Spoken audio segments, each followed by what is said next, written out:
Good Sunday morning, everybody. Welcome into Philly AM Sports with Al and Mike. I'm Al, and he's Mike, last time I checked. So we're back in the saddle. Sorry for last week. We had to bring on Matty B. I know it was cold and snowy enough, but I figured make your morning even cold and snowier.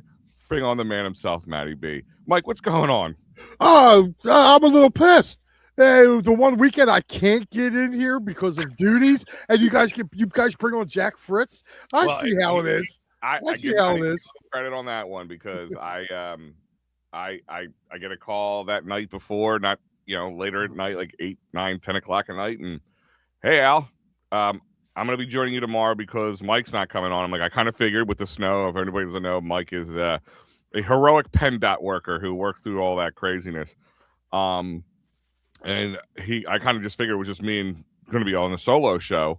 And he said, no, I said I'd come on. I'm like, okay. He's like, but I got Jack Fritz to come on for a little bit. I'm like, oh, okay, let's do this. So it was a bit of a surprise to me too. Good morning, Adam. It's always a pleasure to talk to you, my friend. Always up and ready to roll. That's what I love about him. This is a sad Sunday, Al. It's sad. There is no football on today.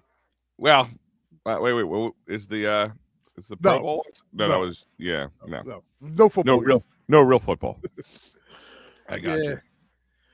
Oh, hard work, Mike. Thanks, Adam. Yeah, he hasn't gotten to where Pat got to, where he gets to sit in the cab and just eat. Yeah, not yet. But believe it or not, I did 40 straight hours, guys. From 9 o'clock Saturday night to 4 p.m. on Monday, and then had to come right back 12 hours later. So yeah, it was kind of crazy, but hey, we signed up for that. But Al, we finally got an OC.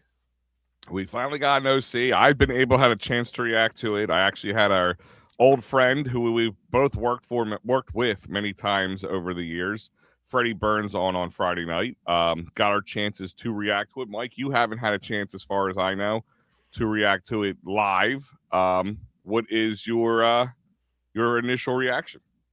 I'm in a more wait and see, only because of the pattern. Like, and I've been hearing a lot of people talk about this, and there are some valid points. The last time that they kind of went the younger route, the least experienced route of an offensive coordinator, it has not ended well for the Eagles. But I will say this: there's also kind of a counterpoint to this as well, is because Andy Reid was a quarterback's coach from Green Bay, and nobody knew nothing about him. Mm-hmm. John Gruden was a position coach with Green Bay. Nobody knew, of him, and he came here and became a offensive coordinator here. So, from what I'm hearing about Sean Mannion is that he is a up and comer, and I kind of like that. He's going to be here for a couple of years. Yes. At least 2 years, he's going to be here. I mean, or best case scenario, people are going to want him right away because he has such success, I should say, with the Eagles, and he is that major rising star that with a meteoric rise. You know what I mean? Like that type of rise would be the only reason I don't see him here for more than another year, or more than this year. Listen, we always I'm kind of on the wait and see thing. I'm not sitting here going he's the best thing. They made the best choice or not made the best choice. I don't care who you hired. If you hired Brian Dable, if you hired McDaniels, if you hired Nagy, if you hired any of these guys, up and coming or not, Kevin Patullo, I didn't know anything about him last year. I thought maybe working with Jalen this whole time, he would have been okay. He would have been good. He would have been able to do better. Part of Kevin Patullo was a sacrificial lamb situation, but part of it was, where Nick Sirianni's major deficits are is calling plays live and being in the moment. And if you don't have a coach who can sit there and help you, or sit there and kind of back you up while you're kind of going through the learning curve, that's dangerous. And a lot of people are probably sitting there going, Al, isn't that the same problem we're having here? Now, the Eagles and Howie Roseman, them, decided to go, I'm going to go with the up-and-coming pick They hedge their bets. They hedge their bets a little bit, and this is that chess instead of checker situation. Josh Grisser, okay, for those who don't know, was also hired the following day. He is the passing game coordinator for the Philadelphia Eagles this year. He was the OC for the Tampa Bay Bucks last year. Now you're sitting there going, well, Tampa Bay sucked last year. They had a good start, a lot of injuries, so I wouldn't say they sucked. And he also was the passing game coordinator in 2024 for the Bucks, and they were like the third ranked passing game in the league at that year. So he has some success. So that's where where they hedge their bets. There'll be somebody in house who has at least called plays in the NFL before. So that's how I see them hedging their bets a little bit. Does that mean it's a slam dunk guarantee? No. Does that mean the Eagles are playing a little, gambling a little bit, with next year with the 2026 season? Yeah, absolutely. And to be honest with you, Mike, to be completely and utterly honest, I think I made myself kind of clear in other shows with you and just discussions we've had as just friends talking. I didn't want Dable. I didn't want McDaniel because it's the opposite spectrum for me in that. Okay, here's a guy who has the ability, who is like 14 years younger than Kevin Patullo, by the way. He's 33 years old. Right. Here are guys who have had more opportunities. Now, granted, Dable was working with the Giants, so I give him a little leeway, I guess, with his situation. Good morning, Robert, by the way. McDaniels has had some of the best offensive weapons.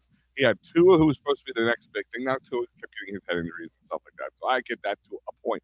But how many excuses, how many times do we have to give guys? McDaniels hasn't done anything. And I don't know he hasn't. That's for him. He literally got fired from the Dolphins because he had who was supposed to be better than Jalen Hurts and Tua couldn't do anything with him. He had some of the best wide receivers at the top of their game at times, couldn't do anything with them. He had more excuses, and he was kind of a cantankerous person, if you want to call it that. Brian Dable, I wouldn't have hated. I wanted Brian Dable when they were trying to find a new coordinator when they were hiring Nick Sirianni. But then again, here's a guy who's worked with Josh Allen, had success with Josh Allen, had a little bit of success with Danny Dimes, but then after that, couldn't keep it together. But then Danny Dimes goes to a guy that we know we can work with in Shane Steichen and has had much more success. So, again, I don't understand. Like, number one, they didn't offer the job to 30 people. Let's just throw that out there. They might have interviewed guys a bunch of times. They did their due diligence. Nobody can deny that fact. They re-interviewed a handful of the guys, and they came up with the decision that they want. People said something that I said wasn't important, Mike, to me at least. Like, I don't want a guy who's going to be here one and done.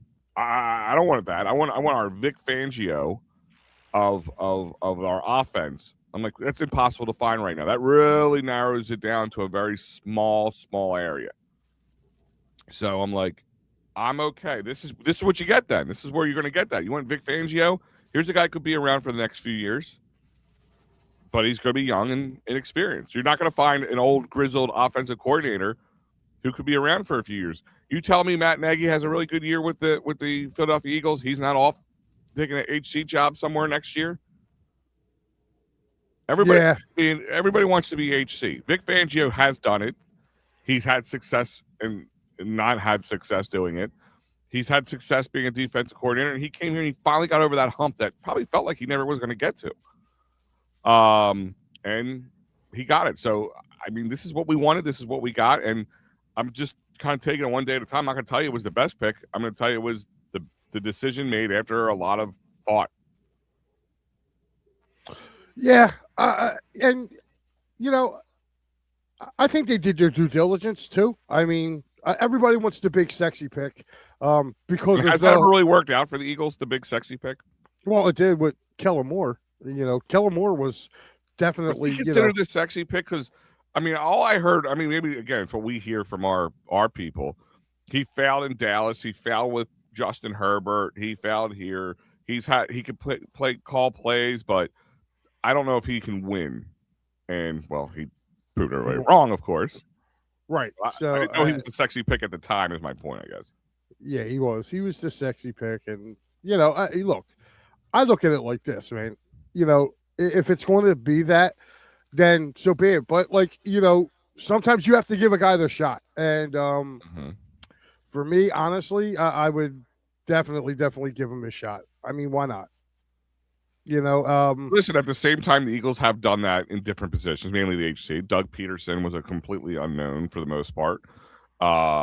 Nick Sirianni, I don't think anybody, if anybody told me you knew who Nick Sirianni was before this and thought him as an HC, you're a liar. You're a yeah, liar. That's what I'm saying. So, and you said it earlier. What's his face? Andy Reid. He was in a completely unknown too. yeah. So, I mean, you just gotta wait and see. I mean, it's one of those things, Mike. You got to see what happens. Like we can sit here and be profound in what we say, and could build him up and knock him down. And either way, we're not going to know if we're right or wrong until the time comes. That's true. That's true. And I'm still waiting to see what happens with uh just the whole AJ Brown situation as well. Mm-hmm. So I mean, going forward, I mean, I really do like what I see. Or I should say, I like what I hear about the coach right now. So I mean, hey, if that's what we're gonna, if this guy's gonna hold Jalen accountable for everything, then why not? So yeah, accountability is one thing. I wonder, and Freddie brought this up, and I concurred with it on Friday night. Does the age help, not hinder in some ways? He's only 33 years old. He had a 9-year career in the NFL as a backup quarterback. And we said it ourselves. What is a backup quarterback? Who's not coach playing? on the field. He's a coach on the field, Yeah. and he understands. He can speak QB and ease. We always say we saw what he was able to do in Green Bay with the backup quarterback as well. People were talking about benching Jordan Love, from a league, and like a little ridiculous, but people wanted them to fire their current OC to keep this guy, but this is why I think the Eagles said we got to take a bit of a gamble here and see if we can get this rising star to rise and rise fast. Because the whole point is to win the Super Bowl this year. I'm wondering with AJ Brown, does it help or hurt with him? Right. I mean, him and AJ Brown are close in age. I mean, there's only a few years apart between him and AJ Brown at this point. So I don't know if that helps or hurt. Unfortunately, with AJ Brown, I think his situation will be his situation. I heard something, and it made a lot of sense to me about Jalen Hurts, right? How people have talked about maybe the team or the locker room hasn't really been on the same page with Jalen. Mm-hmm. And let me ask you this question. Do you think it's not like, Jalen just being a curmudgeon or Jalen's just doing what he wants and doesn't care what other people think as much as what Jalen has always said, and the answer kind of has been out there, the end all be all is to win, right? Mm-hmm. Not win with flashy stats, but to win, right? Do you think that's what has turned guys like AJ, who are divas, who want their stats, or guys who are looking to get contracts here or somewhere else, who need stats and touches and different things to build forward, like guys like who have contracts, Devontae Smith, who are here for the long haul. You don't hear a lot from him. Like if he was on a contract year and it doesn't sure if it was going to be with the Eagles, maybe he would be a little bit more vocal. You know what I mean? So I wonder if part of it is because of AJ's personality, Jalen's personality, the just I'm here to win. I don't care about anything else. End of story. Is that where the clash comes in? And in the locker room, not just with AJ. I don't know. To me, I think it's all kind of. I don't know. I guess it would be.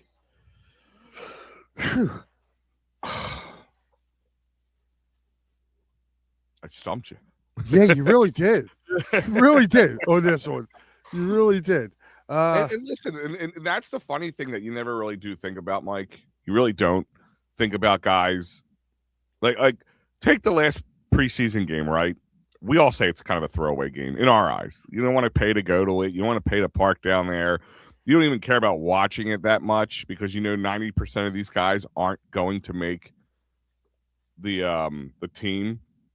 But a guy who I will be having on as a guest in the not too distant future, Al Thompson, who we've worked with a lot over at EOP. Mm-hmm. He used to tell me there's a lot more excitement to that last preseason game than we all noticed. He's it's like, imagine the best game. It's always the best game because you got guys fighting for their careers. Yeah, and they all want to. It's exactly how he pointed it out. Like he's like, it's like putting a briefcase with $1 million on the table and telling 12 guys to duke it out. Yeah, and it is. I mean, I to be honest with you, I'm one of them nerds that will watch a final preseason game, not just to have background noise. Like I will sit there and watch and take notes of it because I want to see what the bubble guys are. Those are the bubble guys. I mean, we talk about bubble guys all the time. Look at the wide receiver this year, Darius. Why is his last name drawing a blank? Cooper. Yeah, look at him. He is what that last game is all about. Mm-hmm. So no, you're absolutely right. So I mean, I wonder if because guys, listen, there is guys who need to have. Like somebody said, Devontae Smith should have 1,000 yards, no problem. And AJ should have, like him hitting it should have been way before then. Should have been 1,500 yards. And maybe it should have. And I'm not telling you Jalen didn't have a bad season. He had a bad season. They all did. Nobody had a great season. I mean, those guys in the scheme of things, from a stat standpoint, this is where stats. Thanks, Rob. I love this mug too. It's a beautiful mug. It's very insulated. This is from I believe my wifey gave me this. But the needing of touches, the needing of your stats to get a job here or a job somewhere else is really important. And I can see where that could frustrate people, you know, and even with us, they were when they were winning pretty, you know, on a clip for the most part up until towards the end of the season, like halfway through the season, you know, we weren't worried about it, you know, but and other people were. Oh, well, Josh Allen had 5 touchdowns that game. Well, that's great. Where's Josh Allen now? You know what I mean? Like, well, here's the thing. Like, I'm sorry, but as much love as Josh Allen gets, he comes up small, man. He comes up small. And I'm sorry. I will continue to say this. He is this generation's Dan Marino. He is great from September to the beginning of January. But once playoff season starts, he is no longer good. And I'm sorry. I'm going to call it like I say it. So, yeah, I don't care. You know what? I would rather have the guy who shows up in big games than guy who doesn't. 100%. You know, and I'm, you know, Matty can call me a homer on this, but until I see him get into an AFC championship game, he's no more than, like I said, I'll even go a trip further. He's Dak Prescott of the AFC. Ooh, he's Dak Prescott. He's Dak Prescott of the AFC. Let me ask you a question. Dak's a good quarterback, but can he get over the hump? No. Can Josh? No. That's the point. Like, it's all about the winning. And it's funny. Same people who told me I'm only here about worrying about championships. I'm only here about, you know, winning is the most important thing. But then when they win, it's like, well, Jalen didn't do it. There's no stats to really prove it, back it up. Jalen, yeah, he was part of it. Again, as much as he was part of the winning last year, he was also a part of the losing this year. Listen, like the door can swing both ways. Like, right, exactly. I'm going to lay something out there for you, right? Everybody agrees that the 85 Bears had the best defense, right? Mm-hmm, mm-hmm. Okay, you still see how much love Jim McMahon gets. Good morning, Mickey. Mickey. Make sure you get yourself a cup of coffee, buddy. I know it's quite early over there, man. He needs a double dose of this coffee. That's what he needs. Yeah, man. But to this day, you still see Jim McMahon get a lot of love. And Jim McMahon was nothing more than a game manager for them. That's all he was. But McMahon gets a lot of love for being a decent quarterback. Nooms, this is you said this before, and I've one of those things that like a comment that a commenter says to me that sticks with me and this is true. The pass that he threw, the 2-point conversion pass at the end of the Eagles Bills game, was Josh Allen esque. Like that's his story in a nutshell, I guess, is the best way of doing it. And I'm not here to bash Josh Allen. I'm really not. I like Josh Allen, and people at the same time, people are like, would you take Josh Allen as your quarterback? Yeah. Why wouldn't I want to? But you have to wonder, is we always felt like the Eagles were a snake bitten franchise. Like we would get close and just never. We were always going to be sitting there on the outside looking in, reaching for it, but just out of our reach of our grasp there. And we finally were able to get over that hump, and we've had success for the most part. We haven't been the Carolina Panthers. We haven't been, the Tennessee Titans or anybody. Denver Broncos, the Denver Broncos. I mean, up until recently, yeah. I mean, Raiders. We haven't gone through that, so take success for what you want from it. It's is Josh Allen or the Buffalo Bills that are they truly that snake bitten? Like is it Josh Allen stuck with the Buffalo Bills and he's snake bitten because of that, or is Josh Allen keeping the Bills snake bitten? Like that's what came first. Kind of double.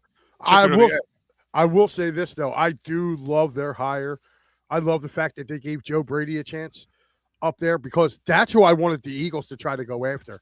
To be honest with you, was Joe Brady. I was kind of hoping that they would kind of, try to bring him in here, but and it says something too, right? A lot of people throw shade about the Eagles not getting Brian Daboll. Well, guess what? The place where he kind of got his name didn't want him as a head coach, so that tells me something. Okay, no, I take that kind of with a grain of salt in the sense like you're looking at first. I'm like, maybe he didn't get the job because they didn't want to retread, and I understand that. Like you need something fresh, but then what do? I mean, it's like I agree with you. And here's the thing: is he took a job with a guy in Tennessee where he'll be locked up for a few years. He has the ability to make mistakes, and it won't ruin you. There is a double-edged sword coming here, and when people say it's not a sexy pick to come here, I push back on that one. But it is it can be tough to come here, and it could be tough on your career because if Daboll came here and didn't have success, his career goes right down the hill. Yeah, you know what I mean. It's really going to be hard for him to build up from that. Because at that point now it's his problem, and it happens in a year. It could be bad for him. So to me, it's kind of him going for the safe pick. He went safe over a more possibility of getting that Super Bowl ring than he had the opportunity to do. So Adam's asking, do you think AJ Brown will come out and say if he likes the new OC and if he changes his heart and wants to stay with the Eagles? We did touch on this a little bit, but Mike, I probably did more of the talking on it. Like, do you think that could make a difference? Oh yeah. Especially if you take a look at just out of the room that Sean Mannion came out of, right? They had a lot of mouths to feed over in Green Bay. Mm-hmm. Okay, with Romeo Doubs, Watson, and injuries. Reed. Okay, Tucker Kraft. So at one point in time, they had to kind of literally feed all these guys and still run the ball with Josh Jacobs. I'm not going to say he was involved in helping that. And I don't want to hear that he wasn't involved. He's the quarterback's coach. So yeah, when he sits down with the offensive coordinator in their meetings, he's going to be saying, what he's going to have some input of what the game plan is. So, but my hope is that they don't try to coddle him. That's the problem I have with him changing his mind because the OC changed. I mean, if he just felt like Kevin Patullo wasn't the guy, that's fine, and he didn't believe in the Kevin Patullo era of Philadelphia Eagles football, that's fine. But to be a curmudgeon and a problem is a different story because you're not wanting. Well, hold on, I didn't look at AJ being a problem. I looked at him as him. He was basically telling us since week 4, like, guys, this offense is not running the way it's supposed to be running. And apparently he brought this up indoors and nothing was getting done about it. That's why he was making a fuss. So yeah, he looked like a curmudgeon, but I can honestly turn around. If everybody knows what you're going to do, okay, and you don't make no adjustments, which Yeah. this is what we're saying. This offense Getting was the play so calls vanilla. in quick enough was a big problem up towards Big problem. into Big that Buffalo problem. game, all the way up Yeah. into that Buffalo game. I mean, that was a big No, problem. so I don't think he's a curmudgeon. I think Petula was in over his head. Oh, Because, listen, 100%. And like I said, he didn't have somebody to back him up. and I'm sorry, like Nick, look, I feel like Nick, with him hiring Manu, and you think about this, and our boy Mike Papernick was the one that said this. Nick probably just hired his replacement. Because if he's the sexy ongoing coach, okay, and it's not falling back on Mannion this year. No. Like I don't care what anybody says. He's not going to get fired this year, but Nick Sirianni will. This is that chess versus checker situation. I agree with you. It was, we got the young, sexy, up and coming guy who could be the next big thing in the NFL, a Sean McVay type guy, possibly. I'm not saying he is Sean McVay, but I'm just kind of using the trajectory comparison of Sean McVay. We also have a guy who can come here who can help call plays if he gets kind of in over his head a little bit in Grizzard. Yeah, And- that's another thing too. Hiring him as the passing game coordinator too, Yeah. and this guy actually called plays. So the Eagles are they're kind of they're hedging their bets 100%. Yeah, And then Grizzard, like you said, if this doesn't work out as well, I honestly think I don't want to use the term hot seat, but I think a little bit of a hot seat for Nick Sirianni and a little bit. Yo, my man's sitting on a 6-alarm fire. Like, you can't keep replacing coordinators. Sorry. Like, No. sooner or later, it's going to fall back on you. Yeah, and Okay, you can't fire a guy. Literally, how bad would it look for the Eagles if they fired their coach a year after winning the Super Bowl? Without now in 2 years, if it happens and it's leading all back to him, you have a justifiable reason. Mhm. So, I think that is definitely, they hedged their bets 3 times over with this. Real quick, I want to just do this because I want to answer Bruce's question because this is one of the topics of conversation coming up. But Rob said, Mike, I agree with you. I guess about AJ Brown. Yep. AJ was completely right. Calling the ball is not selfish and wide receiver 1. I agree with you, Nooms. Part of me got a little annoyed with two factors of it. Was factor A, that he was more worried about getting himself versus winning the game. And there was times we saw he was just not legging it out and just not giving it his all. And that's not how you handle that situation, right? If you're wide receiver 1, you handle that a little differently. That's where I got annoyed with him, more or less. AJ's always been complaining about scheme, 100%. Nothing wrong with that. The only thing that would need to be fired is the Eagles' business model. Sure. So let's come back here to Bruce's conversation. So for those who haven't maybe noticed, yesterday news broke that Paul George, newly acquired Sixer, was suspended for 25 games without pay for violating the league's anti-drug policy. George stated that violations stemmed from taking an improper, quote-unquote, improper medication while seeking treatment for mental health issues. He is eligible to return on March 25th. So my question, I've heard a lot of rumblings around that it was Adderall. We heard, remember, was it Chooch? He was taking that back with the Phillies back in the day. But I actually, somebody said something in here. I believe the next comment here. I honestly think PG was on ketamine train. Nothing to do with game performance enhancement. Well, so are they hiding a drug issue, or are they hiding he said it's his mental health medication. He took full responsibility. He came out, and I can try to pull up while you're responding to this, Mike, what his exact words were, but he came out and he he took on responsibility. Yeah, he did. And you know what? I think there's a little this suspension, believe it or not, kind of helps the Sixers too.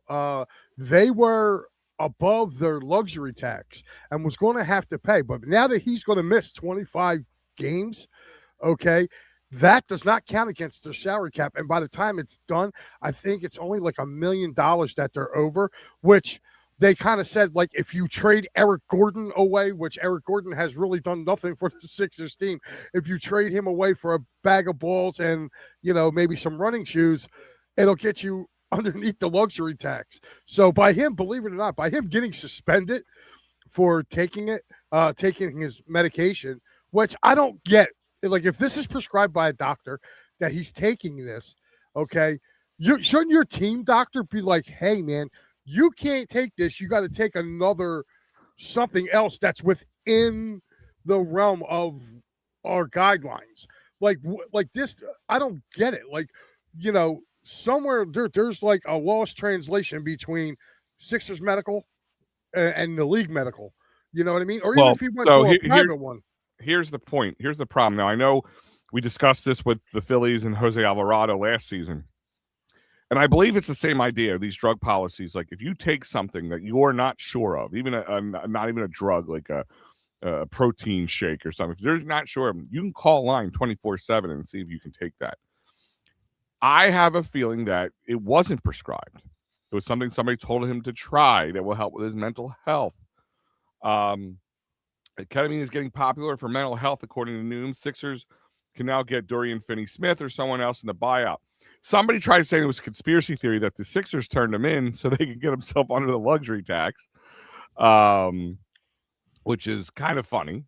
But they do. Look how much money they save by him getting suspended for the 25 games. Granted, it sucks he's not going to be available for 25 games, but it's literally, by the time you're done, I think they'll only be owing like 1.2 million on the luxury tax, which they kind of put out, like, if you trade Eric Gordon somewhere for like a late round pick or whatever, it kind of makes the Sixers go underneath the salary cap. So I mean, hey, if that's what you got to do, do it, And I'm going to give you the full response and the full breakdown that we just talked about in 2 seconds. God, I love AI sometimes. But Bruce wants to know, Al, could you say if the Sixers can fire PG for this and not have his contract at all anymore? I don't think so. I don't know if one suspension nulls and voids a contract, and I don't know if they would want to at this point. That's a great question, honestly, but there's probably things inside those contracts that make it hard for them to get fired. Like, yeah, how many times have you ever heard a guy getting fired? Like, because I would imagine like guys like Jose Alvarado would have gotten fired if they can get off his contract, but I don't honestly have a direct answer to that. Mike, do you know if that's a possibility? No, nope. Adam said, "What made a drug test anyway?" So because he made making 9 threes is what made him have a drug test. Steve said the same thing. And Adam, I wish I could tell you the truth was it's random, but yeah, when you go off, the first thing they want to do is we better drug test that guy. Yeah. So here is your details of the response from Paul George and the money saved and all that stuff. According, and I believe Shams put this out, and he apologized about the positive test while making statements about his mental health, as we noted. Like I said, he said, I take full responsibility for my actions and apologize to the Sixers organization, my teammates, and the Philly fans for my poor decision making during this process. So focus was on recovery. Of course, he kind of like turned it towards that.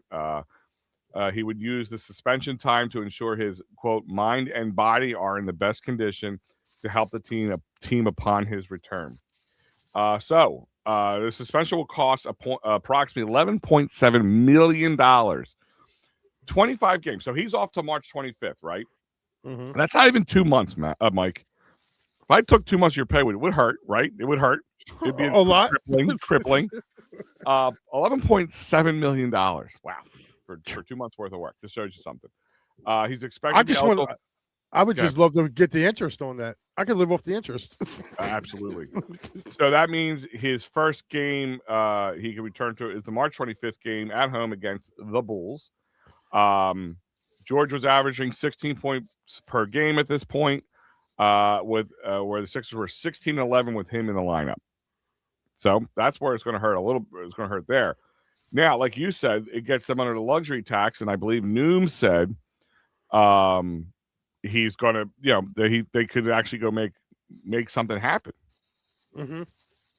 Like I said, is there a bit of a conspiracy? Is this a long arm of the Colangos getting us back for like they said they would? Yeah, the Colangos have been sitting on this long con, Nooms. I wouldn't put it past them though. Like I wouldn't put it past them. Like, you know what, Paul George, like whisper in somebody's ear, get him drug tested. I don't know why. Joe Howell joining the group here today. I think the Sixers Joe. Go make a trade. Listen, I think the Sixers make a trade. We're going to talk about the Sixers generally on top of the Paul George thing. I mean, they're definitely more into the news lately because between that, they've been turning heads. One of the big things is Embiid had a 40-point response to the Paul George news. Hours after the suspension news, Embiid put up 40 points and 11 rebounds to lead the Sixers to a 124-114 victory over the Pelicans. That has been one of the big Sixers questions. Like, he's healthy. He's looked better than ever. Maybe the heat is off him to perform. Nobody's as worried about him getting hurt as they typically are. I still think they need a backup center. Don't get me wrong. Yeah, they kind of learned to win without him. That's the only way I can turn it around. Listen, they're doing what I think the Flyers and maybe even the Phillies should start thinking about doing is they're leaning on their youth and letting that happen naturally. Kind of, I likened it to a little bit of the OKC like setup. Yeah, a little bit, but I mean, again, I'm not buying in. Nope, I refuse to. I love Edgecombe. I love Maxey. I love the way that they've been playing. McCain coming back. Would you let any of the names like that go for a Giannis? For what? You got two guys that play the same position. Having Giannis and Embiid on the same team is pointless. It's pointless. So no, I don't want Giannis here. I don't like. Would you, if Embiid was in the trade, would you take Giannis? Oh yeah, most definitely. He's younger. He can get in there, and I've been wanting Joel going for 5 years. So I'm surprised. And I know he's going to start trolling you on social media soon. That's all right. Let him troll me. I'll play back every last bit because he has not been the player. He represent what the process was. Okay, everything with the Sixers has changed other than him, and they still can't get past the second round. So no, I think they got a good shot this year. I really do, but it's not because of him. I think it's because of the two young guys that we have playing, and which, by the way, we have to give Daryl Morey some love because everybody and their mom wanted Ace Bailey, and he looked and saw VJ Edgecombe and was like, "I want this guy over that guy," and he took a lot of heat for it. And he looks like right now he made the smarter choice. Yeah, Bruce Harper saying, Al, in my whole life and all of my friends' life too, we will not make that much money as PG has lost in only 10 games and will work hard and he cheated. I know, man. It is scary. I know it doesn't sound like a fun thing, but years and years ago, I did a show, even before I think Mike, you and I worked together. I did a show where I broke down certain players, like the big paid players in all the four major sports in Philly, and broke down how much they made in a year. And then I broke it down by month, and then I broke it down by game, and then I broke it down by like at bat or 3 hour per hour if you're playing a 3.5 hour football game. It's nauseating. I think at one time I found out Ryan Howard was at the peak of his contract was making like $4,000 per at bat or something like that. It was like some crazy number, or it might even more than that. My stepmom, God rest her soul, used to work at the NovaCare complex. She cleaned that night.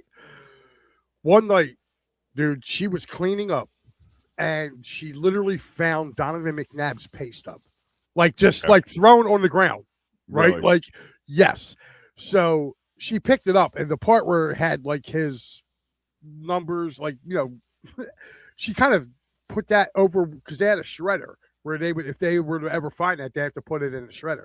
So she took that part, but she kind of showed me like like it was when cell phones like were first being able to take pictures. She Yeah. took a picture of it and she said, "I want to show you this before I delete it." I seen how much that dude paid in taxes. And I'm like, oh my God. And she told me something that I did not know. I That's why thought, a lot of them have charitable organizations to offset their taxes. yes. And here's the thing. She showed me what he made in taxes. Like, and they only got paid once a month. Like a lot of people don't realize that. Like when you play for the Eagles, they pay you once a month. So Mhm. you come in and like, so you have 4 game checks in there. Like I saw what he made per game and I was like, good Lord. And she showed me the picture. She goes, all right, I got to delete it. She said, because I could get in trouble for having this information. But Yeah. she deleted it off her phone, but she showed it to me. And I couldn't believe, like, me and my dad sat back and looked. My dad goes, Jesus, God. He goes, he pays more in taxes than I make in a year. Oh, well, yeah, he probably pays more in taxes than you make in multiple years. But if you really wanted to break it down, think of it this much. Like I said, what was it? Let me go back to it. Here we go. 11.7 million, right? Mm-hmm. So if you divide that, how many games is he missing out on? 10. 10 games. So right now, what or actually, let's do it this way. They said he's averaging 16-point game, or I'm sorry, 16 points per game. So that's 160 points they're losing out on, right? Yep. So if you divide that by 160, he's getting paid $73,000 per point. There you go. On average. Yeah, that's crazy. $73,000 per point. JoJo sees me there, Steve.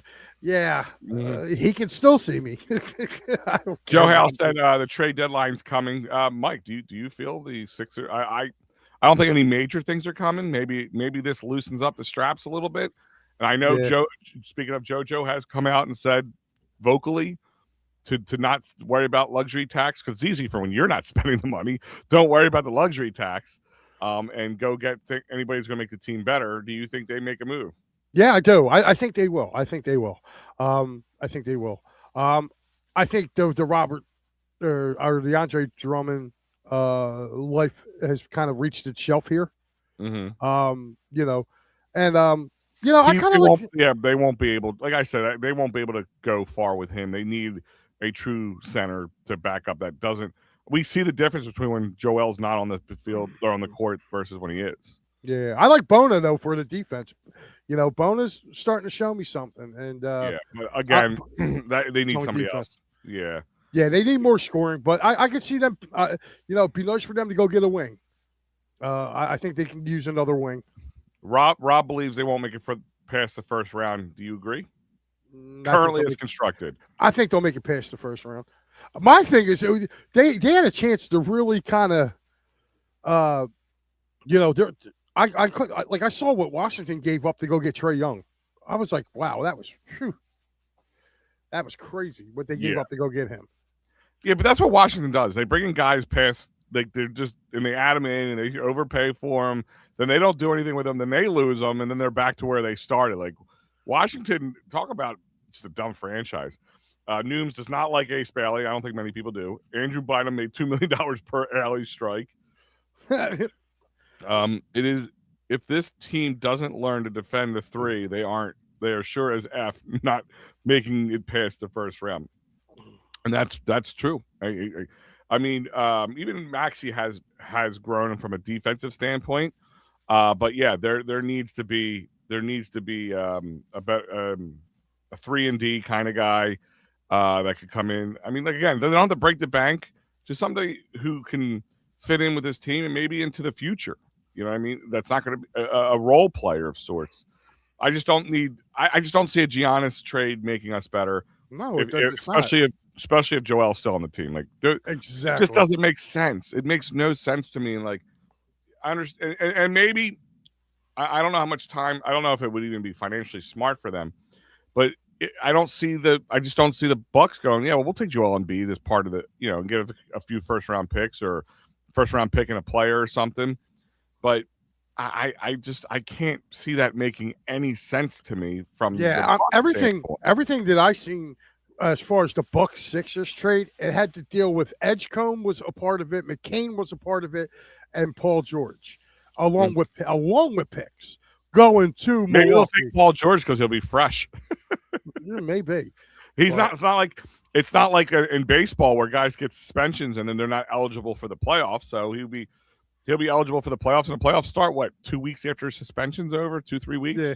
Yeah. I mean, they're getting them back right in time, so that's kind of addition by subtraction too. So if you really look at the starting five on this team should be better defensively. Agreed, but Nick Nurse wasn't a Mr. Defense. Like he was the guy who would try to bludgeon people to death with points, and that's the way they win. They take the other defenses out of the play. That to me is the major difference. So like I said, and they're on a 3-game winning streak. They had the comeback against the Kings on Thursday.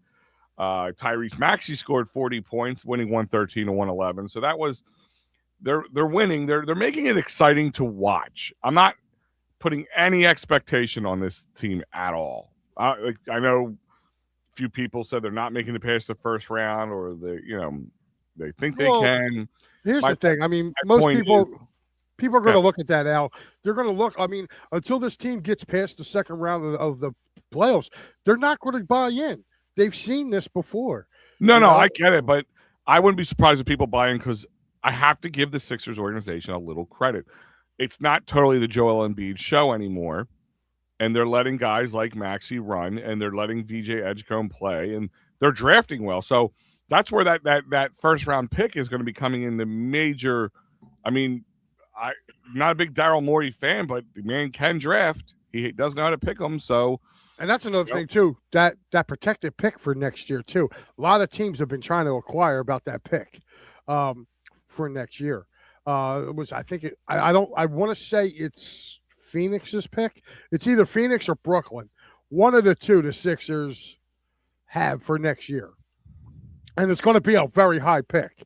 So that's why, like, a lot of teams have been asking for that pick as well in certain trades. That's why, if I'm the Sixers, man, just stay pat, because you're going to get a good, especially if it's like Brooklyn or the Suns, either or, you're going to get a top 10 pick in next year's draft. So stay pat. You'll be a playoff team getting a top 10 pick to add to your team. So, I would stay the course. Doom say it was nice to see the two those two do someone, I guess, someone hasn't done since Wilt and High Gear Hal Greer. One of my prized possessions is my signed Hal Greer photo on my wall. So yeah, it is kind of nice to see. McCain and Oubre are so key to the next few weeks. Yep, I mean, McCain getting his shot back, definitely getting over that slump or whatever you want to call it was important for the Sixers, especially moving forward. I'm just interested to see, because the Giannis thing scares me, Mike. As I just kind of gave props to Daryl Morey, at the same time he has that itch that he needs to scratch. As long as it's not James Harden. Yeah.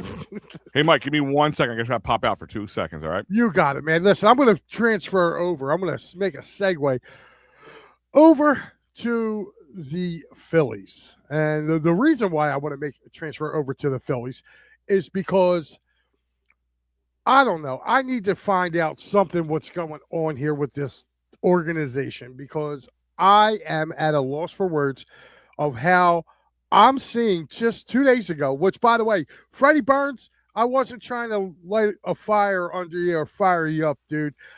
Freddie, when I commented the other night, Al, Freddie thought I was trying to get under him. But no, there was actual report that the Phillies are looking at bringing back Austin Hayes. Saw it on Twitter. And I just wanted to let you guys know, and Freddie, I guess, kind of took it as I was trying to rub his cheeks the wrong way. But so I had to let him know, like, no, that wasn't me trying to get at him. If I was going to get at Freddie, I'd still say, hey, are you on my side of the mountain now with Joel Embiid? Yeah. Because he was one of the guys that used to go hard at me. Like, He's a I did generation. too. I I give know. you props. I did too.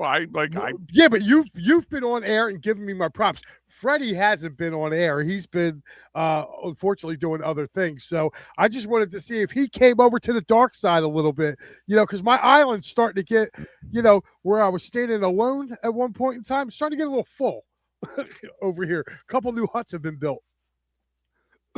Well, here's my thing on the Austin Hayes thing.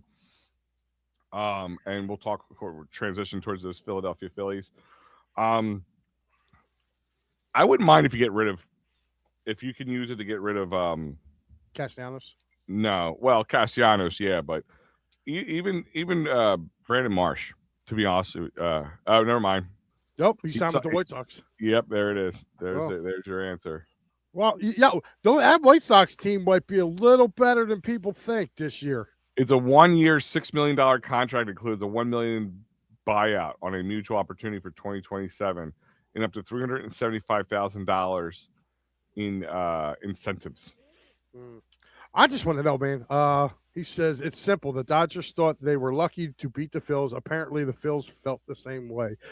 Yeah, too much. Oh God, here comes the book. The book, as we know him. The book. Ryan Swope is Swope German for book. Yeah, you read it. You read this one. It says, Al, as we said a few nights ago, fans desperate, both Flyers and Sixers fans. Flyers fans waiting to now all of a sudden rush and stop the rebuild, which they never really, by making trades for big names. We are seeing it a lot with the Flyers. We are seeing it a lot with the Flyers fans, but at the same time, Sixers fans want to trade for vets and mortgage the future. Long-lasting teams don't buy players unless they're the Dodgers. Like, they build within and make sure they have a full roster and a secondary piece first, then it will add to. Yeah, I mean, I'm not disagreeing with anything he said, and I'm just hoping that somebody's holding Daryl Morey back with like a chain, just like pulling him back like a rabid dog, trying to hit that, like trying to reach that phone and make a Giannis trade, like just or somebody sits there with the ruler, and when he reaches for the phone, smack, smack his hand, ow, ow, ow, ow, one of those things. That's what I do worry about. So yeah, I worry about that too, man. I just want to know, like I said, the longer this thing goes with Castellanos, the more I feel like, is he going to force a trade out in spring training? Because that's what I think somebody will take him at the last minute or in spring training, especially if injuries occur for a team and they're looking for a DH or looking for a right fielder, or fourth outfielder or something like that. They're still going to be eating half of his contract. Let's be honest. I mean, he's what, 20 million, I think, right? So if they can get 10 million, I think that's a win in my eyes for them. The Dodgers also build within. They just have money and location. Yeah, they do. I mean, listen, the Dodgers have one of the best farm systems in Major League Baseball. But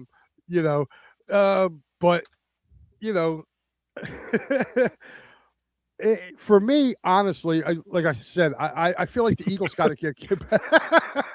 I'm sorry, I just had to laugh. Ryan, we love you no matter how you send the comments in, man. It's just you are just well known to have the long comment, but most of the stuff he says is pretty eloquent. I mean, we don't always agree, but it's pretty eloquent. I mean, I give you that. It's not just word salad, as the term is used a lot more anymore. You're not filibustering in front of the media like Nick Sirianni sometimes will. So there's that. Yes. Just shock him with a taser every time he tries to hit the button and sign Giannis. Like, come on, man. Like, bad. Like somebody else, like a dog. Hit him with a newspaper in the nose. Bad. I got a question for you. Do you think they move on from Alec Bohm this year? And I mean, like, trade deadline. If Aiden Miller, I think, is tearing up I think if he's tearing up AA and AAA this year, I got a feeling that kid could come up this year. And I wouldn't be opposed. I wish I could agree with you because I had that feeling about Crawford all last year. I said it would be by the All-Star break, he'll be up here. I kept saying that. But then I'm like, all right, well, after the All-Star break, I said, well, then maybe they'll bring him up like they did with Johan after the fact. And then it's like, it just never happened, of course. But he's still early. Like, he needs more seasoning. So that's why I feel like it's less likely. Like I said, unless he's just on a tear and Alec Boehm just goes into his normal Alec Boehm mode. You would think Alec Boehm would be a little bit more interesting to people in my eyes, unless the Phillies just have this high price tag on him, that is just making him very unattractive because he's fairly on the younger side of things. He has pop in his bat and he has the ability to hit, and his defense has gotten better. You know, there's those highlights where he jumps like 8 feet in the air because he's so tall as a third baseman. He's like 6'7". So I mean, he jumped that hard. Yeah, 8 feet's not that hard, dude. But for me, like a lot of people want to get rid of Stott. I don't, because here's the thing: sooner or later, Trey Turner's going to start not being. He's going to start breaking down. You know what I mean? And you're going to have to slide him, I feel, to like a second base or maybe even a third base with Turner. You know what I mean? There's my boy Mikey Pap. It's or as I call him, the Matty B burner account sometimes. I love that dude, man. I know. I love Mike. Absolutely. And to answer the question, I think I'm not sure it was him or a couple other people asked me. I think on Friday night I will do an open line, or I might do invites to the people I can trust to do that with directly, not just open to the public. Yeah. But yeah, you get I moved Stott before Boehm, despite Stott having an extra year of control. No way. I feel like Stott is just as consistent, or if not more consistent than Boehm. Boehm is a letdown. Like, Boehm has to bat in the 6th spot for him to have any type of year. He's got to be 6th or lower in the lineup. You cannot put him in pressure situations. And to me, I like it. I don't see it. I just don't. I don't see it. I really don't. I don't see them. He said, "Did you guys see the top 10 left fielders list? Brandon Marsh is number 10." I don't know how he would be number 10. Whose list? I wonder who's is that the MLB list? Yeah, I list mean this little to me sometimes, but I mean it is surprising if it's true or not. Not that the Phillies will trade Boehm this season, it's whether the team will take him. Yeah, Mike, that's my point. Is I would have thought him just to be a little bit more attractive due to his age, due to his known abilities, and his cost. Like, I thought maybe he'd be a little bit more attractive, but maybe, again, the trade that the Phillies are asking for in return has turned the attractiveness off of that. I'm going to answer a couple of these questions, but then I have a question for you, Mike, about the Phillies, about people are still available. I'm going to give you a short list of a few guys to look at, and I'll tell you why. And then, do you see the Phillies possibly, I know they said they're content, but do you see them possibly taking a run, even a year contract with some of these guys? We'll talk about that in a second. I don't see Dave Dombrowski being biased against Juan Pierre. It has to be other people in the organization. You say something about Juan Pierre? Did I miss that when I was off? Yeah, I missed something too. Okay. Who's Juan Pierre? I do not. I do like Stott, though. Okay, so he does like that. Stott haters are serving dumb on. Now, could you trust me if I added a call on your Friday show? Yes, Mike. You're 100%. I mean, guys I trust are pretty much the people right now. I know who you are. Ryan, you, Nooms, Adam, Rob, those guys. Like, these are the guys are the ones I'm talking about. I'm talking about some random Joe I don't know, who I've never seen before. I will tell my story. I know I've been telling for weeks. I'm going to tell it before we get off the air, Mike. I will tell the 30-second abridged version of the story of why I'm very bullish about the open link. You've heard the story, so you know it's funny, but no reason. Yes, Mike, you're 100%. I want guys who are going to combat me. I want that. I love that. That's why I like doing this. That's why I like doing shows with Matty B. I know he's going to push back, even though his opinions are not good. You're going to wake him. Yeah, I know. I might hear the coughing in the background. Boehm has been one of the best with runners in scoring position. He has, but then he cools off. Like, when he goes cold, he goes ice. He Yeah, goes, oh, so yeah. I mean, if he has 100 times at the plate with runners in scoring position, and he does, 40%, that's a 400. That's 400. But 40 out of 100, he's failing more times than he's making it. So, like, he can have a decent number. He's not clutch. Juan Pierre and Crawford styles aren't much different. No, they're not. I think Crawford's got a little more power than Juan Pierre had, more but upside. Yeah. more upside too. All right, so Oh, here we go. I got now with the pitching situation, Mike. mhm. As we know, no more Ranger. Ranger's gone, and Wheeler is going to be a bit of a question mark at least through half of the season. I'd imagine they're gonna have to ramp him up over time. Here are your top free agent available pitchers that could fill in a pitching spot. Now we got number one, Framber Valdez, still available. He's probably the top available starter. Zach Gallen, I believe, is still available, right? He's the Jersey Philly guy from the D-backs. Walker Buehler, who we know, is still available.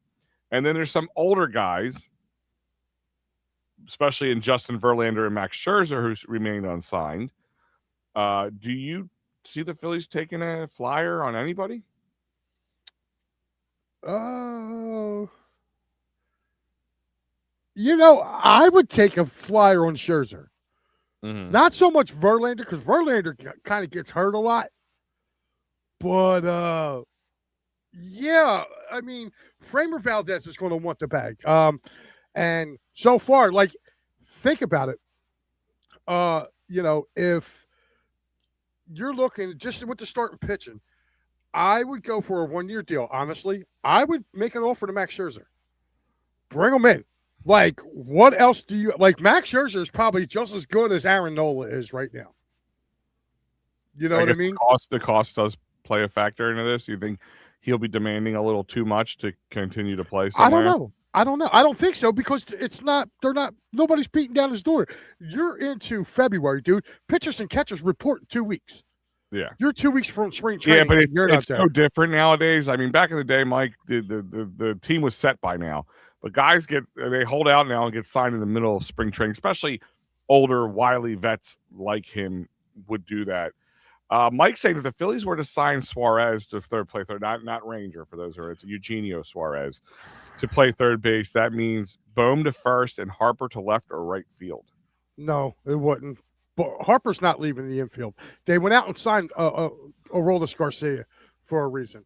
Mm-hmm. He's going to be your everyday right fielder. So, going and getting Suarez too. He's 36 years old, and to be honest with you, he didn't do much once he went to San Diego last year. He was leading the league, and he was right there with home runs more than Frankie. And actually, I'm going to be talking to Frankie for those, especially towards the as we go along, probably past the Olympic hockey and all that, because we're going to talk a little about Flyers and get his take. Because if you guys don't know, Frankie is Chirping Pucks podcast. Really dives deep into hockey generally, but as well as the Philadelphia Flyers. I would give a call on both Valdez and Scherzer. And listen, Valdez, you're going to have to give more years to. But he could be a guy who can come in and replace Ranger Suarez in the rotation. Mm-hmm. If you see what I'm saying. He could come in and do that. And then that ultimately, you kind of throw Taijuan Walker back into middle relief, which is where you want. Because, to be honest with you, I think they can get rid of Walker, too, this year. Because now it's not going to be a big hit. You're only getting him as a rental. They can move him and move off of him this year. I mean, he's in the final year of his deal. So, I would definitely but Zach Gallen, no. I'm not a big Zach Zach says his family would, but I don't think Oat fans would be. Our fans. Yeah, I guess it would. The Phillies getting better. They're starting pitching together with question marks on Nolan, Walker, and Painter. Phillies better get their starting pitch. Yeah, no, I mean, no, that's why, and I don't know, Mike, I haven't got your stance on this, and you can give me the bridge version if you want to, because I know we're kind of running low on time here. But hold on, let me check with the producer. Okay, we're good. Yeah, my producer over here. Yeah, right. Um, Nola is playing for Team Italy. Schwarber and Harper are Team USA, right? I Yeah, believe. and also the reliever, the new reliever we just got. Oh yes. What the hell's his name? I know you're talking about. The The one they guy we just signed. signed from the Cubs. Yeah, Keller, right? Is yeah, it Brett Keller? Yeah, Brett yeah. Keller. Yeah. Um, I don't like it, Mike. I don't like it right now with this team, especially two of the guys being older. Towards the older end of their careers. The injuries that can occur, the extra wear and tear that can occur. We saw what happened with Trey Turner after the World Baseball Classic. Aaron Nola is coming off statistically the worst year of his career, as well as after a year after signing a major contract. I don't like them playing the Olympics. I don't like guys playing the Olympics. I don't like this world, and I love the World Baseball Classic. Don't get me wrong; it's one of my favorite non-major league teams to play or things to watch. I don't know, man. They sign these big contracts. We pay a numerous amount of money to go watch them play or wear their jerseys or whatever. I don't like it. I don't like it. I think it's stupid and bullish, and it's more of a selfish thing, and I don't like it. Yeah, it's to me. I feel like now. Don't get it. Don't get me wrong. I enjoy watching it too, but to me, to hold that little mini tournament before you start the season, to me makes no sense. To hold it while you're supposed to be in spring training, you are screwing up the team chemistry for every team that sends somebody over there to go play. And no, I don't. I don't agree with it. If you're going to do the World Baseball Classic, since you're going to hold it in warm weather places anyway, do it after the World Series. You know what I mean? And I guarantee you, if you were to do it then, you would see a lot of these top stars push it off. You know what I mean? But to do it in the beginning of the season, look what happened to Edwin Diaz. The Mets lost Edwin Diaz for a whole year. Mm-hmm. Yeah. You know what I mean? He ruptured his Achilles and was now gone for a year. Now he's a Dodger. You're like everybody else. Everybody else.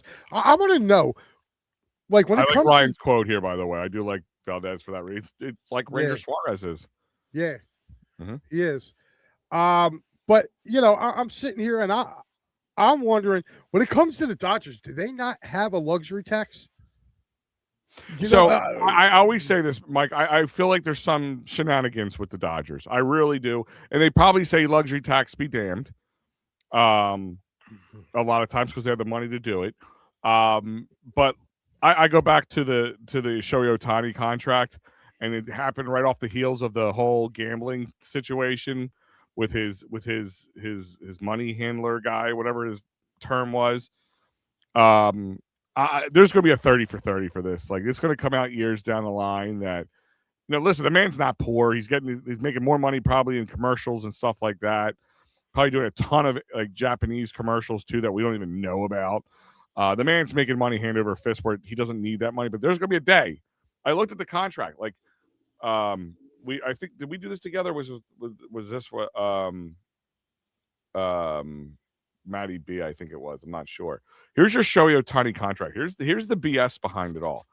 So he is a free agent in 2034, right? During that time, his payroll is $28 million. He's Bryce Harper. Same thing we're paying Bryce Harper all the way up through 2033, right? After that, from 2034 to 2043, $68 million they're paying on him a year. Right. It's kind of the Bobby Bonilla thing. They're kicking money down the line.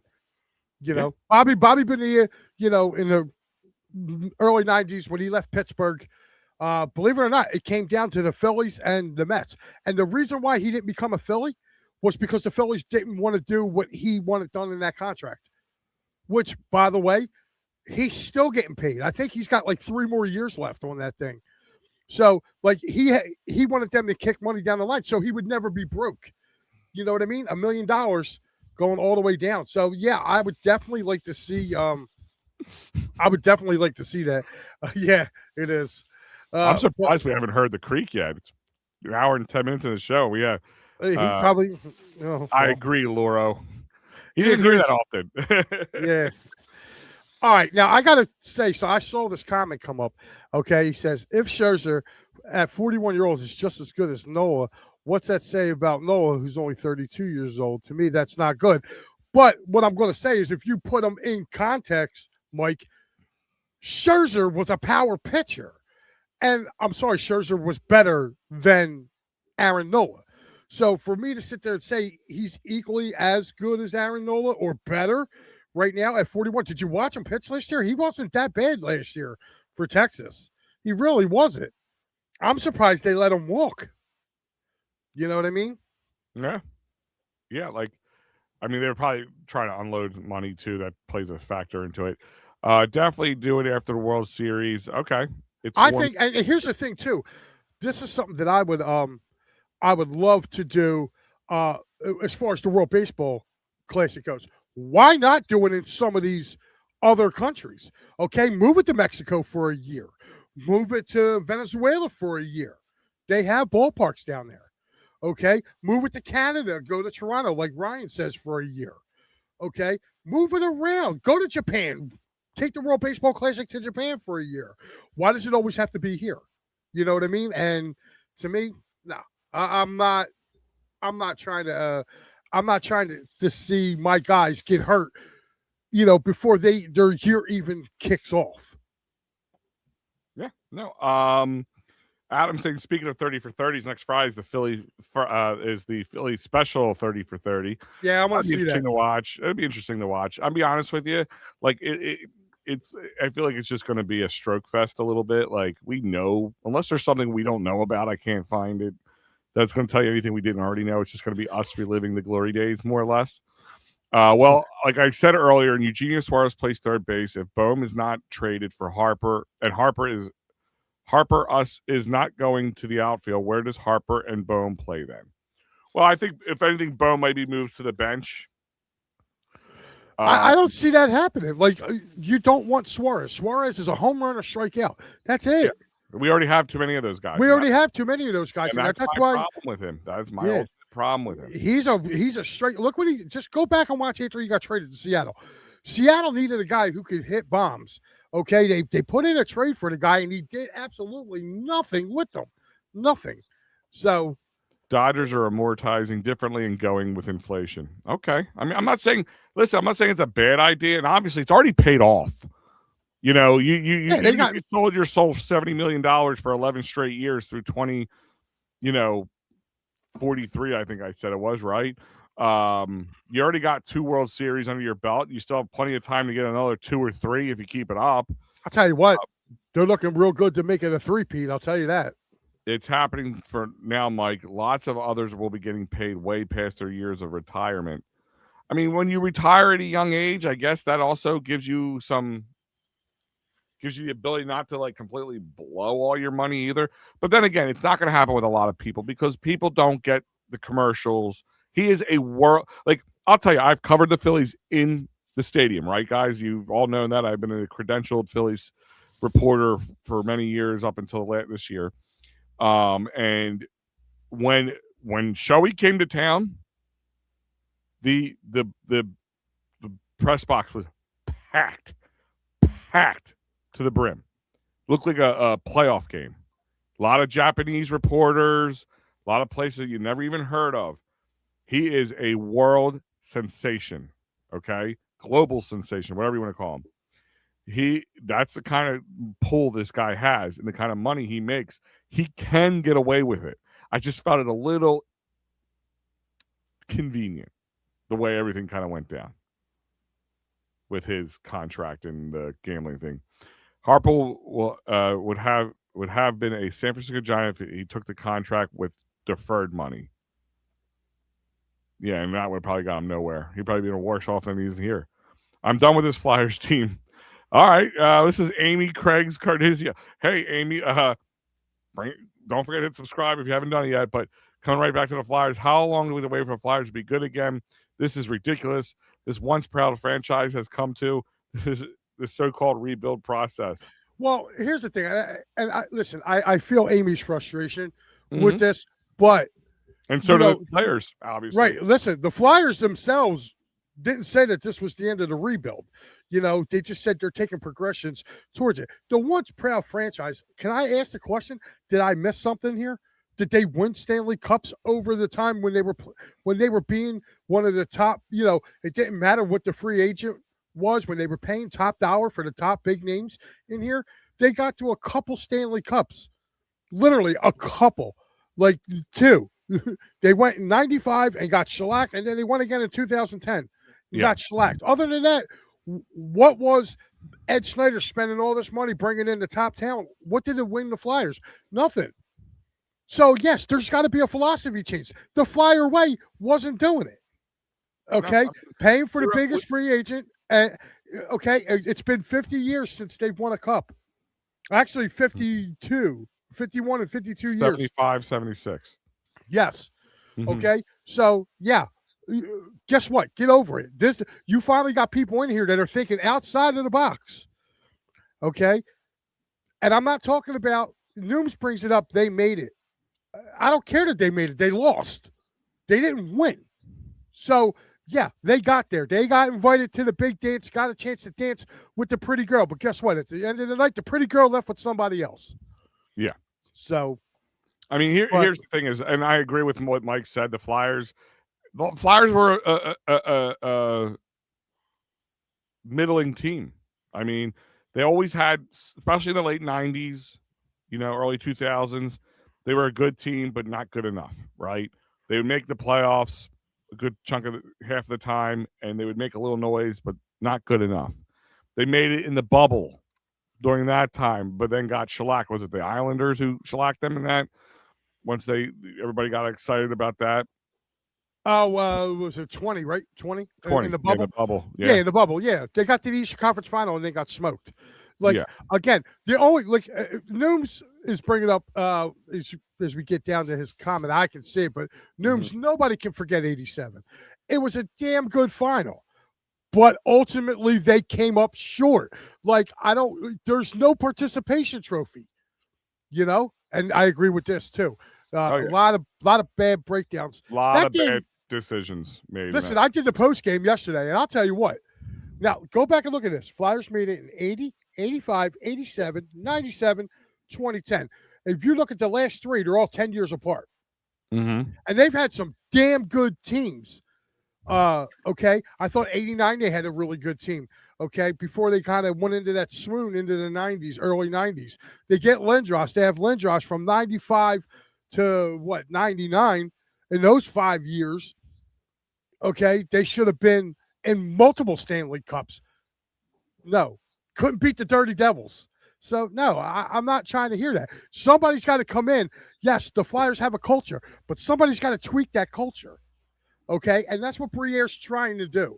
So, it's a culture. It's an organizational philosophy. Process. Yeah. Process. Like how you develop, what you bring in. I mean, we always talked about the Broad Street Bullies in the old days, and we were a tough team. Well, you can be the toughest guy on the ice, but you ain't winning. Yeah, I mean, and that is so played out anymore. It's not about having a bunch of goons sitting there dropping gloves. Granted, the Flyers got a couple goons on their team, and I love the fact they still do have a couple goons. If they need to get their team going, these guys know what they're doing. So, all I can say is this. Just if you were patient the last couple of years, just continue to be patient. They're trying to build something. Now, I'm not completely sold on some of their recent draft picks. I'm really not. I felt like they kind of reached for Nesbitt, So, but if you watched the game yesterday, Al, watching overtime, did you feel at any time that they were going to win that game? No. I didn't. And even when Konechny went on a breakaway, I think they're in their own heads right now. I think it's right now, and this is on where Tocchet needs to come in and change things. Get in their ears. Like you see Konechny coming out and saying, "I'm tired of missing the playoffs." I'm tired of him missing. I'm tired of him hitting the post on a damn breakaway. Can the guy put it between? Can he put it between a goalie's legs? Like, you're being paid as a prime scorer in this league. Every time he is the damn Rod Brindamore of this era. Rod Brindamore was notorious for falling down, sucking up more ice than the Zamboni, and always hitting the damn post. Rob was a good player, decent player. But that's what Konechny reminds me of. Every time this guy's on a damn breakaway, he either misses the net or posts it. Put the puck in the damn net. You know, like I'm watching this, and I had no faith. Once he hit the post, I said, this game's over. I said, they're going to go down and score. They literally held the puck the whole overtime. There was no sense of urgency from the Flyers. None. They didn't put no pressure. They didn't apply pressure to them. The one time they applied pressure, TK got a breakaway. The only time they applied pressure. Yeah, he was 90 seconds into a shift. I don't want to hear that, man. Your job's to put it in the net. You are a goal scorer. It's you and the goalie. Beat the damn goalie. You're not going to beat him every time. I get it. But every time he does it, my man hits post. He's got more iron than an iron worker. He's Iron Man. Yesterday's OT was completely and total horseshit. Everybody can agree with that. The bully culture was a false narrative. Because of Bernie. He's right. Yeah, and here's the thing is, it's not even just a false narrative. It was a narrative they used to hide behind. It was a crutch. You know, if you're going to win, you're going to earn your win. I don't want them to win. I want the other team to lose. Because you could sit there with a black eye and a missing tooth, but at the end of the day, you're taking a Stanley Cup champion and the pretty girl home from the dance, as you pointed out earlier. Exactly. And, yeah, I got a black eye, and that guy gave it to me, but I'm the one getting laid with the Stanley Cup in my hand tonight. Right. You know what I mean? Exactly. Like, that's kind of how it is. Who wins that fight? The Flyers won't be relevant until 2029, 2030. Mike Patrick. I don't think it would be that late, Mike. I think they're on the verge. Mike, that's 3 years from now. Is that really a stretch? We forget. We're in 2026 now. Just started February. February 1st, 2026. That's not a stretch. It's not. I think they'll be relevant a little sooner. He goes. Yeah, it was the one he said about 90 seconds of the shift. Yeah. I kind of jumped to that earlier. My favorite team of all time is the Phillies, and I think the NFL is the best league. But if they could only watch one team for the rest of my life, it would be the Phillies. Listen, man, I get it. I get it. Like, I don't know if I could choose one team all the time because baseball and football are like apples and oranges. They're both sports, but to me, they're so utterly different. I love coaching football. I love watching and breaking it down and playing up offensive line, but I love watching baseball. I love dissecting baseball. I love everything about it. I don't know if I could choose. I really couldn't choose. Like, this would be like one of those life choices if somebody put baseball or football. I'm like, I don't want to answer because I can't. I really can't answer. You know, that's how I feel about it. But I love the Eagles and the Sixers too. Oh man, I watched both Flyers Stanley Cup wins. Rob, I wish I could have said the same. That's a little bit before my time. It was before my time. Yeah. I was still swimming. If we ever need anybody experting on that, we'll call Matty B. He was about 40 when that occurred.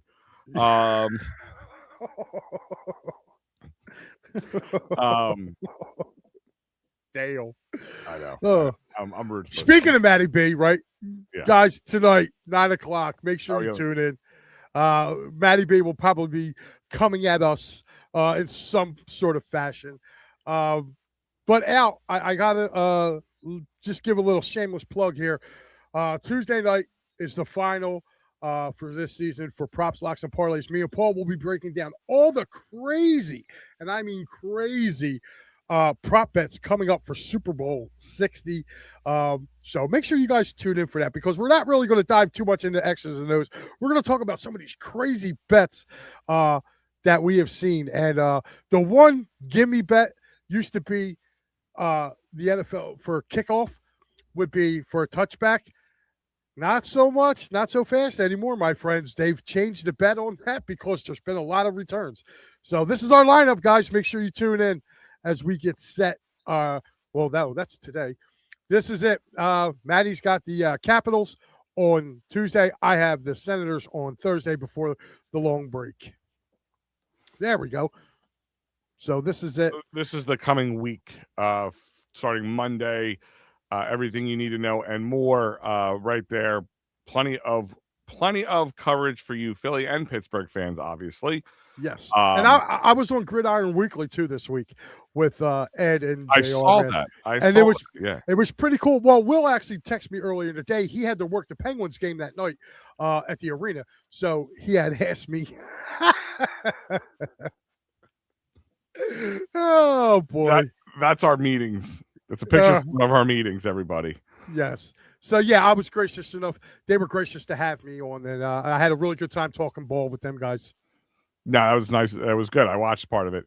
The amount of Craig, credit given the or is Paul Holmgren having good playoff series that happen when to be in the finals. One of the biggest mistakes ever. Yeah. yeah. Well, that was But Ed. like, can we all admit? Can we all agree that there's nothing like playoff hockey when it occurs? Maybe because it happens so infrequently anymore, it just feels like a treat. Yo, listen, I'll tell you right now. I will put if it's a best of 7 of anything. Okay, opening round of the hockey playoffs compared to none. All right, I don't care. A one and done scenario, there's no more top of pressure than that. But best of 7, whether it's NBA, baseball, you know, opening round of hockey playoffs, it's great because by the time you get to game 3, they hate each other, and it doesn't matter what series it is. It could be two teams that haven't linked up in a postseason for decades. By game 3, dude, they're throwing cheap shots. Everybody's gazing in the corner. It's really fun to watch. He says, I don't think the Flyers will ever. Amy says, I don't think the Flyers will ever win the cup. Too many teams, playoffs, too many rounds to win. Got to have a great goalie and avoid injuries. Well, listen, everybody needs that, but the goalie thing is probably the part of that comment, Amy, that sticks out the most to me. But they can't hurt you anymore. I understand it feels like this will never happen. I mean, that's what a Super Bowl felt like in my lifetime, and I'm only 43 years old, and they won it many years ago. I just felt like it was never going to happen. That's why when it happened, I got very emotional. I remember sitting there with my grandfather, getting very emotional when they won the Super Bowl. Like, I never thought I was going to be able to sit there with him and enjoy the fruits of the Eagles' labor. But I can't say they're never going to win one. It's just really hard to see the forest through the trees in this situation, Ames. But it's okay. Me and Mikey Laro giving you a virtual hug. If they can't hurt you anymore, just let's see how this goes before we start, burning our Flyers gear. I'm not going to do that. It says we don't have officiating issues in hockey that we have in other 3 sports. You want to know why? Because they take their time and they get it right. Yeah. I got to say that even if it doesn't go your way, like the other night, I'm watching that game the other night, Al, and I had the call on that game I believe it was the Boston game where he cuts in and he scores, and Delorier scores, but they call that on Grabankin saying he was holding the leg open. And to me, that happened way too fast. Even our announcers were saying it was a goal, but New York decided it wasn't. Again, I didn't like the call, but I could see why they would do that. Why they would sit there and say, "Nah, it's not a goal." But I think they're going to get better. Question of the day, though, Al: what's Al doing, and what's Al making for today? Al is making nothing. We are having a pizza party for my son. He is turning 17 on Tuesday. Yes, Venino 17, Mike, start to feel old right now. Wow. Hey, congratulations. Nice, a pizza party. Awesome. So it's what he likes. He's pizza kid. Mom's making brownies and dirt cake, and snacks. He likes the snack stuff. Like I said we should have done it on the Super Bowl. It's kind of what you would do at a Super Bowl party, but what do I know? Yeah. I don't know what we're making. The home foreman, Jamie, hasn't decided what we're having. So, knowing her, I think she probably wanted whatchamacallit. She probably wants chicken cutlets. So she's been dying for them. There you go. She deserves them, Mike. She's a princess. Yes. Eat her chicken cutlets. Al said you're a princess. You deserve your chicken cutlets. She said, "Oh God," she don't like being called a princess. Queen? She's your queen? Queen. There you go, queen. She said more like a boss. Yeah. The foreman wants her cutlets. Give the foreman her damn cutlets. That's right. Give her the damn cutlets. The only way I'll shut her up. No, I got to be careful. I don't want a shoe getting flown over. My wife is dangerous. She's Yeah. dangerously accurate with a shoe. Ugh. I want to leave on these last two comments because I'm going to tell you they're good ones. And Nooms, I agree with you that this offseason will be the biggest offseason for the Flyers and Briere's tenure here. Him and Jonesy being very creative, bringing guys in who can be here for a little longer, who can add to this team, and the goalie situation. I mean, I have to say it again, the goalie situation. I've lived through 50 plus years of Philly pro sports, good, bad, ugly times. Unfortunately, at times in the last 50 years, Mike, it's been more bad and ugly than good. Yeah, yeah. I'll be 50 this year, man, and it's been goulash. Bad. He's having goulash. There you go. There you go. Mike's probably snowed in where he's at, so they've been getting pounded with snow up there. Well, Al, it's been real, my man. Yeah, guys, we appreciate you joining us today. Remember, Matty B will be on tonight. Bring all the sunshine and rainbows into your Philly sports life, as he tends to do. So guys, thank you for joining us. See what the Philly. Hopefully, by the time the Sixers continue to roll, Flyers get off the schneid a little bit, and see what the Phillies are going to do in the rest of the offseason. Because by the time I see again next Friday, we're going to be a week away from pitchers and catchers. Yep. And so we get ready for Super Bowl. And people are asking for our Super Bowl prediction, and we will be doing a show, I guess, Super Bowl Sunday. So we will save it to them. Yes, we will.